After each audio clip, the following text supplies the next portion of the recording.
दोस्तों, बिहार में एसएससी के माध्यम से 7वीं नई वैकेंसी आ गई है और इसका नोटिफिकेशन जारी कर दिया गया है। बात कर रहे हैं एसएससी की तरफ से निकाली गई नई भर्ती स्टेनोग्राफर की। ये वैकेंसी एसएससी के द्वारा निकाली गई इस साल की 7वीं नई वैकेंसी है। जैसा कि आपको पता होगा कि ऑलरेडी बिहार में बहुत सारे फॉर्म चल रहे हैं अभी, जैसे एसएससी सीजीएल, एईडीओ और कार्यालय परिचारी, और भी बहुत सारे फॉर्म हैं जो कि इस साल एसएससी के माध्यम से निकाला गया था।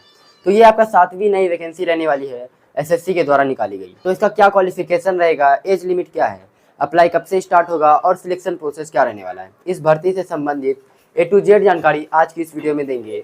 लेकिन उससे पहले अगर आप इस चैनल पर नए हैं तो चैनल को सब्सक्राइब जरूर करें, ताकि गवर्नमेंट जॉब से संबंधित सभी सही जानकारी सबसे पहले आप तक पहुंच सके। तो चलिए बिना किसी टाइम वेस्ट के करते हैं वीडियो को स्टार्ट। सबसे पहले बात करें अगर क्वालिफिकेशन की, यानी योग्यता की बात करें, किसी भी स्ट्रीम से अगर आप 12th पास हैं तो आप इसके लिए आवेदन कर सकते हैं। फीस की बात करें तो आवेदन का फीस भी बहुत ही कम है। बिहार में सभी वैकेंसी का फीस जो रहने वाला है वो रहने वाला है 100, ये आपको पता होगा। उसके बाद बात करें अगर अप्लाई डेट की, 25 सितंबर से इसका अप्लाई स्टार्ट हो जाएगा और लास्ट डेट रहने वाला है 3 नवंबर, यानी 25 सितंबर से 3 नवंबर के बीच आप इस फॉर्म को अप्लाई कर सकते हैं। अगर एज की बात करें, यानी एज आपका कब से काउंट किया जाएगा, तो 1/8/2025 यानी 1 अगस्त 2025 से आपका इसमें एज काउंट किया जाएगा। इसका मतलब है कि 1/8/2025 तक आपका मिनिमम एज 18 वर्ष और मैक्सिमम एज 37 वर्ष के बीच होना चाहिए, अगर आप जनरल हैं। वहीं अगर आप बीसी या ईबीसी हैं या जनरल फीमेल हैं तब आपको वहाँ पे छूट दिया जाएगा, और आप 18 से 40 वर्ष के बीच भी अगर आपका एज है तो भी आप इसके लिए आवेदन कर सकते हैं।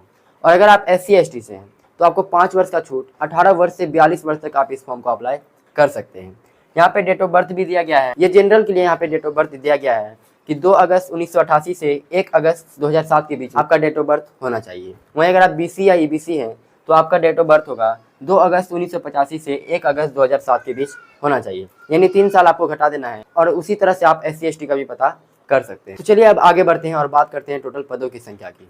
अगर पदों की संख्या की बात करें तो इसमें कुल 432 पद निकाला गया है।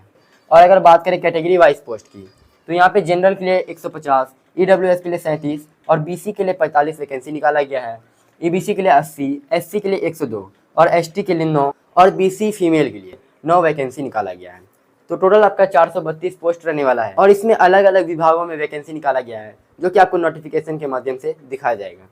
चलिए अब बात करते हैं सिलेक्शन प्रोसेस की। अगर सिलेक्शन प्रोसेस की बात करें तो सबसे पहले आपका होगा रिटन एग्जाम, उसके बाद आपका होगा स्किल टेस्ट, फिर आपका होगा DV यानी डॉक्यूमेंट वेरिफिकेशन, फिर आपका सिलेक्शन हो जाएगा। अगर बात करें रिटन एग्जाम के सिलेबस की, तो इसमें आपका टोटल 150 क्वेश्चन रहेगा, 600 मार्क्स का।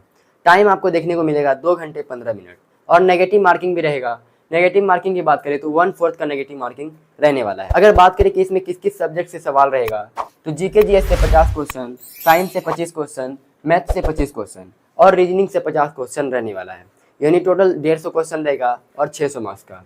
प्रत्येक क्वेश्चन का आपको 4 मार्क्स दिया जाएगा और नेगेटिव मार्किंग भी आपको बता दिया गया है। तो चलिए अब आगे बढ़ते हैं और बात करते हैं स्किल टेस्ट की। स्किल टेस्ट में आपका स्टेनोग्राफी टेस्ट होने वाला है, जो कि 80 वर्ड पर मिनट इसका स्पीड मांगा जाता है और इसके लिए आपको टाइम दिया जाता है 4 मिनट, और इसमें टोटल 320 वर्ड का यहाँ पे स्किल टेस्ट होता है। ये आपका स्टेनोग्राफी टेस्ट है। स्टेनोग्राफी टेस्ट का मतलब होता है किसी भी बड़े पैराग्राफ को कुछ लाइनों में लिखना। ये आपका टेस्ट होगा और 80 वर्ड पर मिनट आपका स्पीड होने वाला है। ये टाइपिंग का स्पीड नहीं है, ये स्टेनोग्राफी का स्पीड है। उसके बाद अगर आप इस स्किल टेस्ट को क्वालिफाई कर लेते हैं तब आपका होगा टाइपिंग टेस्ट। टाइपिंग टेस्ट आपका 30 वर्ड पर मिनट टाइपिंग स्पीड होना चाहिए, चाहे आप हिंदी में टाइपिंग कीजिए या इंग्लिश में। तो ये आपका टाइपिंग स्पीड रहने वाला है। अब बात करते हैं डॉक्यूमेंट की, यानी डॉक्यूमेंट क्या क्या लगेगा। तो अगर आप बिहार में BC हैं या EBC हैं तो आपका NCL सर्टिफिकेट लगने वाला है, यानी नॉन क्रीमी सर्टिफिकेट लगेगा। वहीं अगर आप SC ST से हैं तो आपका कास्ट सर्टिफिकेट लगने वाला है। ये 2 डॉक्यूमेंट आपका लगेगा। बाकी आपका 10th 12th का मार्कशीट तो लगेगा ही, और फोटो सिग्नेचर ये सब आपका लगने वाला है। अगर सैलरी की बात करें तो सैलरी भी काफ़ी शानदार है।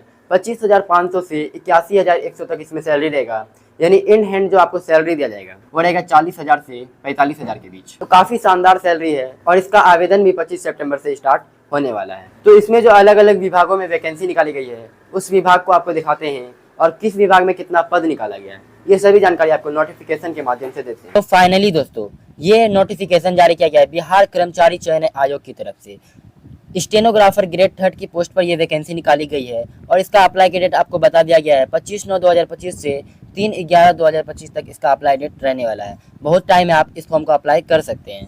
इसका ऑफिशियल वेबसाइट यहाँ पे दिया गया है। इस ऑफिशियल वेबसाइट पे जाकर आप इसके बारे में डिटेल से जानकारी ले सकते हैं और इसका ये नोटिफिकेशन जारी किया गया है। यहाँ पे आपको सैलरी भी दिखाया गया है। सैलरी आपको ऑलरेडी बोर्ड पर बता दिया गया है। लेवल 4 का आपका सैलरी रहेगा और इन हैंड जो आपको सैलरी दिया जाएगा वो दिया जाएगा 40,000, जो कि काफ़ी शानदार सैलरी है। तो आप इस फॉर्म को अप्लाई कर सकते हैं। उसके बाद बात करें यहाँ पे अलग अलग विभागों में जो वैकेंसी आई है। यहाँ पे विभाग की बात करें तो यहाँ पे आप देख सकते हैं विभाग का नाम दिया गया है, योग्यता दिया गया है और तकनीकी योग्यता दिया गया है और यहाँ पे कैटेगरी वाइज भी पोस्ट दिया गया है। तो आप इन सभी जानकारी को देख सकते हैं। सबसे पहले विभाग की बात करें तो यहाँ पे खाद्य एवं उपभोक्ता संरक्षण विभाग में भर्ती आई है और इंटरमीडिएट इसका क्वालिफिकेशन रहने वाला है। और यहाँ पे सभी कैटेगरी वाइज वैकेंसी देख सकते हैं। 76 वैकेंसी टोटल कैटेगरी वाइज रहने वाला है और टोटल वैकेंसी की संख्या इसमें 432 रहने वाली है। ये आपको सभी विभागों में वैकेंसी बताया जा रहा है। उसी तरह से यहाँ पे विज्ञान एवं तकनीकी शिक्षा विभाग में भर्ती आई है और इंटरमीडिएट इसका क्वालिफिकेशन रहने वाला है। इसमें भी आपका टाइपिंग टेस्ट होगा और स्टेनोग्राफी टेस्ट होने वाला है। कैटेगरी वाइज वैकेंसी यहाँ पे दिया गया है, आप यहाँ पे देख सकते हैं। तो इसी तरह से यहाँ पे बिहार के सभी राज्यों में ये वैकेंसी आई है, जैसे दरभंगा, पश्चिमी चंपारण, भागलपुर, शेखपुरा, बिहार के सभी जिलों में लगभग वैकेंसी आई है। अगर बात करें यहाँ पे टोटल वैकेंसी की संख्या की तो यहाँ पे आप देख सकते हैं 432 यहाँ टोटल पदों की संख्या रहने वाली है और यहाँ पे सभी कैटेगरी वाइज भी पोस्ट दिया गया है। यूआर के लिए 150, इस तरह से यहाँ पे पोस्ट दिया गया है। तो अगर आप इसके सिलेबस को डिटेल से जानना चाहते हैं तो आप इसके नोटिफिकेशन में यहाँ पे सिलेबस दिया गया है। सभी का सिलेबस आप जान सकते हैं। सामान्य अध्ययन का यहाँ पे सिलेबस दिया गया है कि किस किस टॉपिक से आपका सवाल रहने वाला है और यहाँ पे गणित का भी सिलेबस दिया गया है कि किस किस टॉपिक से आपका सवाल रहेगा। तो आप इसके सिलेबस को भी देख सकते हैं। उम्मीद है कि अब आपको सभी जानकारी मिल गई होगी। तो चलिए अब आगे की जानकारी आपको वीडियो के माध्यम से देते हैं। तो जैसा कि आपको नोटिफिकेशन दिखा दिया गया और उसमें सभी विभागों के बारे में A to Z जानकारी दे दी गई है कि किस विभाग से कितना वैकेंसी निकाला गया है और आपको सिलेबस के बारे में भी डिटेल्स दे दिया गया है। उम्मीद है कि अब आपका कोई भी डाउट नहीं होगा। यदि अब भी आपका कोई डाउट है तो आप हमें कमेंट सेक्शन में कमेंट करके सवाल कर सकते हैं। हमारी टीम आपके सवालों का जवाब देने की पूरी तरह से कोशिश करेगी। मिलते हैं आपसे अगली वीडियो में इसी तरह की वैकेंसी के साथ। तब तक आप अपना ख्याल रखिएगा। Bye bye, take care.